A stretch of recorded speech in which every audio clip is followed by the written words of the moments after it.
പരിമിതികൾ ഏറെ ഉണ്ടായിട്ടും അവയെല്ലാം തരണം ചെയ്ത് മുന്നോട്ട് നീങ്ങിയ വ്യക്തിയാണ് ഗിന്നസ് പക്രു.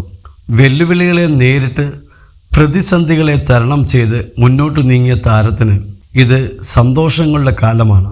അടുത്തിടെയാണ് നടന് രണ്ടാമതൊരു പെൺകുഞ്ഞു കൂടി ജനിച്ചത്. സമൂഹ മാധ്യമങ്ങളിലൂടെയാണ് താരം ഇക്കാര്യം അറിയിച്ചതും. ജീവിതത്തിലെ പ്രതിസന്ധികൾ നിറഞ്ഞ പഴയ കാലത്തെക്കുറിച്ച് താരം പല അഭിമുഖങ്ങളിലും പരാമർശിച്ചിട്ടുണ്ട്. വിവാഹ ജീവിതത്തെപ്പറ്റി ചിന്തിക്കണമെന്ന് ഉപദേശിച്ചത് അന്തരിച്ച നടൻ ബഹദൂർ ആണെന്നും താരം പറഞ്ഞിട്ടുണ്ട്. തൻ്റെ ആഗ്രഹങ്ങൾക്കനുസരിച്ച് കരിയറും ജീവിതവും കെട്ടിപ്പടുക്കുവാൻ സാധിച്ചതിൻ്റെ സന്തോഷത്തിലാണ് താരം. 2 പെൺകുഞ്ഞുങ്ങളുടെ അച്ഛനായ താരം മക്കൾക്കൊപ്പമുള്ള സന്തോഷ നിമിഷങ്ങളെയെല്ലാം വീഡിയോകളും ഫോട്ടോയുമെല്ലാം പങ്കിടാറുണ്ട്. 2006 മാർച്ചിലായിരുന്നു ഗിന്നസ് പക്രുവിൻ്റെയും ഗായത്രിയുടെയും വിവാഹം. 2009 മകൾ ദീപ്ത കീർത്തി ജനിച്ചു. ദീപ്തയ്ക്കിപ്പോൾ 15 വയസ്സായി. ദീപ്ത ജനിക്കുന്നതിന് മുൻപ് ഇരുവർക്കും മറ്റൊരു കുഞ്ഞു ജനിച്ചിരുന്നു. ആ കുഞ്ഞ് 2 ആഴ്ച മാത്രമേ ജീവിച്ചിരുന്നുള്ളൂ എന്ന് ഗിന്നസ് പക്രു നേരത്തെ വെളിപ്പെടുത്തിയിരുന്നു. കുഞ്ഞായിരുന്നപ്പോൾ പക്രുവിനൊപ്പം ഒട്ടുമിക്ക സ്റ്റേജ് ഷോകളിലും ദീപ്തയും പ്രത്യക്ഷപ്പെടാറുണ്ടായിരുന്നു.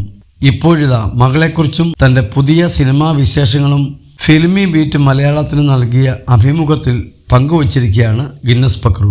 കാവലൻ സിനിമയിൽ നടൻ വിജയ്ക്കൊപ്പം അഭിനയിച്ചപ്പോഴുള്ള അനുഭവങ്ങളും ഗിന്നസ് പക്രു പങ്കിട്ടു. ബോഡി ഗാർഡ് എന്ന മലയാള സിനിമയുടെ തമിഴ് റീമേക്കായിരുന്നു കാവലൻ.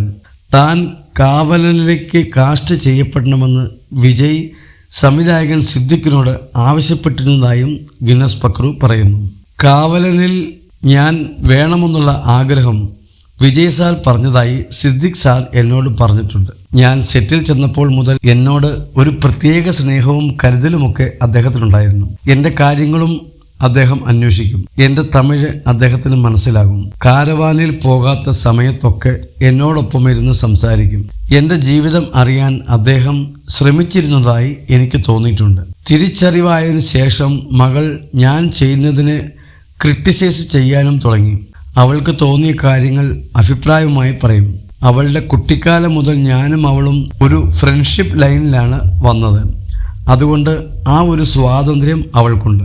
ഇപ്പോൾ മൂത്ത മോളുടെ പ്രധാന പരിപാടി ഇളയവൾ എന്നെ കൈകാര്യം ചെയ്യുന്നത് കണ്ട് എൻജോയ് ചെയ്യുക എന്നതാണ്. ചെറിയവൾ അവളുടെ ഫ്രണ്ടായിട്ടാണ് എന്നെ കാണുന്നത്. ജോക്കർ സിനിമയിൽ അഭിനയിക്കുന്ന സമയത്ത് ബഹദൂർക്കായാണ് നീ കല്യാണം കഴിക്കണം, നിനക്ക് കുട്ടികൾ ഉണ്ടാവണം, കുട്ടിയെ നീ നന്നായി പഠിപ്പിച്ച് വലിയ നിലയിലെത്തിക്കണം എന്നൊക്കെ എന്നോട് പറഞ്ഞിട്ടുള്ളത്.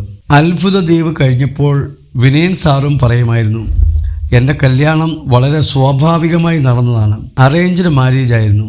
അത്ഭുത ദ്വീപ് സിനിമ കഴിഞ്ഞ ശേഷം അതിൽ അഭിനയിച്ച 60ഓളം ആളുകൾ ആ സിനിമ കാരണം കല്യാണം കഴിച്ചു. എല്ലാവരും തന്നെ താരങ്ങളായല്ലോ. ഒരുപാട് ചെറിയ മനുഷ്യരുടെ ജീവിതം മാറ്റിമറിച്ച സിനിമയാണ് അത്ഭുത ദ്വീപ്. നമ്മുടെ കുറവുകളെപ്പറ്റി ആലോചിച്ചുകൊണ്ടിരുന്നാൽ പിന്നെ അതിന് മാത്രമേ നേരമുണ്ടാവുള്ളൂ എന്നും ഗിന്നസ് പക്രു പറയുന്നു. നടൻ എന്നതിനൊപ്പം സംവിധാന രംഗത്തും ഗിന്നസ് പക്രു കഴിവ് തെളിയിച്ചിട്ടുണ്ട്. കുട്ടിയും കോലുമാണ് ഗിന്നസ് പക്രു സംവിധാനം ചെയ്ത സിനിമ.